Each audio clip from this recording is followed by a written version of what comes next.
सुनो, पहले जो कल याद करके आना है उसको हम समझा देते हैं ताकि आपको याद हो जाए, ठीक है ना। उसके बाद जो बचे हुए हैं उतारने वाला उतार लीजिएगा, हम इसको उतारने वाले नहीं हैं। 2 मिनट रुक करके उतार लीजिएगा, फिर पहले समझ लीजिए ध्यान से। अगर आप अभी हम जैसे समझा रहे हैं वैसे समझ जाइएगा तो आपको ये लिखने का जरूरत नहीं है, ठीक है ना। तो आज हमारा ग्रामर का पहला क्लास पार्ट्स ऑफ स्पीच शुरू करते हैं। पार्ट्स ऑफ स्पीच, क्योंकि हम जो भी चीजें इंग्लिश में पढ़ते हैं उसमें हम ज्यादा हमारी प्रायोरिटी क्या होती है कि चीजों को समझना और उसको इंग्लिश में बोलना, ताकि हम किसी से इंग्लिश में बात कर सके। तो हमारा पहला चैप्टर जो है ग्रामर का जो हमको पढ़ना है वह है पार्ट्स ऑफ स्पीच। स्पीच मतलब क्या होता है? बोलना, बात करना जो होता है स्पीच, है ना। उसके पार्ट्स के बारे में, यानी कि कितने ऐसे पार्ट्स हैं जिसको हम पढ़ करके समझ करके इंग्लिश बोलना सीख सकते हैं, है ना। तो आज हम लोग उसी के बारे में जानकारी देंगे, एकदम बेसिक से, स्टार्ट से, जीरो से, ठीक है। चलिए, तो पहले हम जानते हैं कि ये पार्ट्स ऑफ स्पीच है क्या। What is parts of speech? What is parts of speech? तो चलिए, यहाँ पे हमने इंग्लिश में इतना बड़ा डिफिनीशन लिख दिया, क्या है ये? अब इतना बड़ा लिख तो दिए, अब याद भी करना है तो कोई टेंशन नहीं है, बस समझना है आपको। हम अभी आपको बता रहे हैं कि पार्ट्स ऑफ स्पीच क्या होता है। देखिए, समझिए, इंग्लिश में जितना भी शब्द होता है ना, इंग्लिश में जितना भी शब्द होता है उस सब को 8 भाग में बांट दिया है। क्या भाग में बांट दिया? 8 भाग में बांट दिया है। उस सब के ओकरा काम के अनुसार कौन कौन काम में आएगा, है ना, कौन किस काम के लायक है, ये सब सोच करके अंग्रेजी में जितने शब्द है उसको क्या भाग में बांट दिया? 8 भाग में बांट दिया।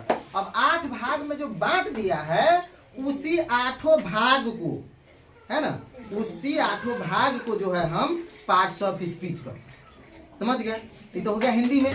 इसी का इंग्लिश यहाँ लिखा हुआ है, देखिए, इसके समझिए सेंटेंस भाई। All the English word, all the English word, यानी कि ऑल मतलब सभी, इंग्लिश वर्ड यानी अंग्रेजी शब्द, अंग्रेजी में जितने भी शब्द हैं, ऑल द इंग्लिश वर्ड्स, अंग्रेजी में जितने भी शब्द हैं, divided into 8 group, divided into 8 group, यानी कि डिवाइडेड मतलब बांट देना, 8 ग्रुप मतलब 8 समूह में। तो अंग्रेजी में जितने भी शब्द हैं उनको 8 ग्रुप में बांट दिया है। अकॉर्डिंग टू द वर्क, यानी कि अकॉर्डिंग मतलब काम के अनुसार, अनुसार, वर्क मतलब काम, अकॉर्डिंग टू द वर्क यानी कि काम के अनुसार, काम के हिसाब से, according to the work. They do in a sentence, उनको वाक्य में बांट दिया गया, काम के अनुसार से उनको वाक्य में बांट दिया गया। Each group is called parts of speech, इसी प्रत्येक ग्रुप को, 8 ग्रुप को हम कहते हैं पार्ट्स ऑफ स्पीच। कितना इजी है देख लीजिए एक बार, हम आपको शुरू से पढ़ के बताते हैं। All the English word are divided into 8 group according to the work they do in a sentence, each group is called parts of speech. All the, एक बार आप लोग मेरे साथ साथ पढ़िए, ठीक है। All the English words are divided into 8 group according to the work they do in a sentence, each group is called parts of speech, समझ में आया? यानी कि इसके हिंदी में अगर समझते हैं तो बात होता है कि अंग्रेजी में जितने भी शब्द हैं उन सब को 8 भाग में बांटा गया है और उसी 8 भागों को हम कहते हैं पार्ट्स ऑफ स्पीच। अब वो 8 भाग कौन कौन से हैं? अब अंग्रेजी में जैसे शब्दों को 8 भाग में तो काट दिया, अभी है कौन सा, है ना। तो देखिए यहाँ पे 8 हमने लिखा है, 1 2 3 4 5 6 7 8, है ना। क्वेश्चन आपसे पूछा जा सकता है what the kinds of parts of speech, है ना। तो there are 8 kinds of parts of speech, 8 भाग में बांटा है ना। तो पूछेगा कि पार्ट्स ऑफ स्पीच के कितने प्रकार हैं, तो कै गो है? 8 प्रकार में बांट दिया उसको। अब वो 8 कौन कौन से हैं तो हमने यहाँ पे लिखा है, पहला है नाउन, दूसरा है प्रोनाउन, तीसरा है एडजेक्टिव, चौथा है वर्ब, पांचवा है एडवर्ब, छठा है प्रीपोजिशन, सातवां है कंजंक्शन और आठवां है इंटरजेक्शन। बात समझ में आया है ना। सबका हिंदी भी हम यहाँ पर लिख दिए हैं। नाउन का संज्ञा, यानी कि अगर हिंदी में बात करें तो संज्ञा, सर्वनाम, विशेषण, क्रिया, क्रिया विशेषण, संबंधवाचक, समुच्चयवाचक और विस्मय आदि बोधक, ये 8 पार्ट्स होते हैं। अगर आप इन पार्ट्स को 8 को अच्छे से पढ़ लेते हैं, समझ लेते हैं, तो आपको इंग्लिश और हिंदी बोलने में, लिखने में कोई तकलीफ नहीं होगा। आप आराम से बोलना सीखेंगे। पार्ट्स ऑफ स्पीच कितने हैं? 8 का नाम चलिए मेरे साथ साथ बोलिएगा।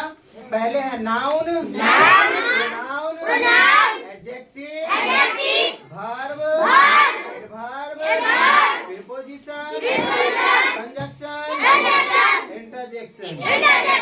अब इसी को बात करें हिंदी में तो नाउन मीन्स होता है संज्ञा। क्या होता है? सर्वनाम, विशेषण, क्रिया, क्रिया विशेषण, संबंधवाचक, समुच्चयवाचक, जिसमें आदि बोधक।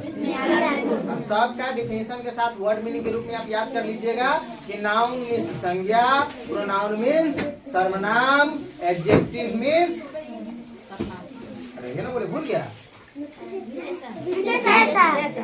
बोलो ना तो भूल क्या जाता है। कहाँ ध्यान है आपका? चलो ठीक है, उतना अगर अभी नहीं समझ में आ रहा है तो यहाँ पर हम लिख भी दिए हैं, तो लिख लिए हो, है ना।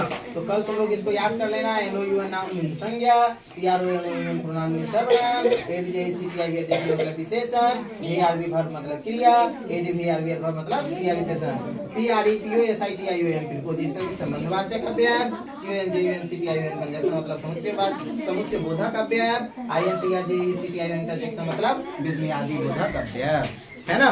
चलो तो पार्ट्स ऑफ स्पीच क्लियर। अब वैसे बच्चे जिसको इंग्लिश में पढ़ने नहीं आता है, हेलो ध्यान दीजिए, यहाँ पे हमने इंग्लिश में तो लिख दिया, कहोगे सर इंग्लिश तो हमको पढ़नी है, याद कैसे करेंगे? समस्या हो गया ना। तो उसके लिए भी मेरे पास एक समाधान है। क्या समाधान है? तो इसके लिए मेरे पास समाधान है कि यहाँ पर जो भी चीजें लिखी हुई हैं, ALL ऑल, तो यहाँ पर हमने लिख दिया ALL ऑल मतलब TH द का द ही यूज करते हैं। उसके बाद ENGLISH इंग्लिश में अंग्रेजी, WORD वर्ड मतलब शब्द, ARER DIVID डिवाइडेड मतलब बांटना, INI INTO2 इनटू, EIGST 8 है ना, GROUP ग्रुप मतलब समूह, ACCORDING अकॉर्डिंग मतलब अनुसार, टू द, WR के वर्क मतलब काम, CHEYD मतलब ए, DO मतलब करना, IN in A, SENTNC sentence मतलब बाकी, SCH मतलब प्रत्येक, मतलब है, कॉल मतलब कहना, बुलाना, पुकारना। पार्ट्स ऑफ स्पीच तो ये है। अब हो जाएगा। तो आपको अगर ये पढ़ने नहीं आता है, टेंशन नहीं लेना है, पहले आपको ये याद कर लेना है वर्ड मीनिंग। इसको जैसे याद करेंगे, all the English word are divided into 8 group according to the work they do in a sentence, each group is called parts. यहाँ पर ग्रुप हम दोबारा नहीं लिखे हैं क्योंकि ग्रुप यहाँ लिख दिए हुए थे, इसके लिए group is called parts of speech, है ना। समझ में आया? हो जाएगा। याद करना कितना आसान है, हो जाएगा ना। चलो ठीक है, वेरी गुड। तो कल इसको तुम लोग कंप्लीट करके लेकर आओ।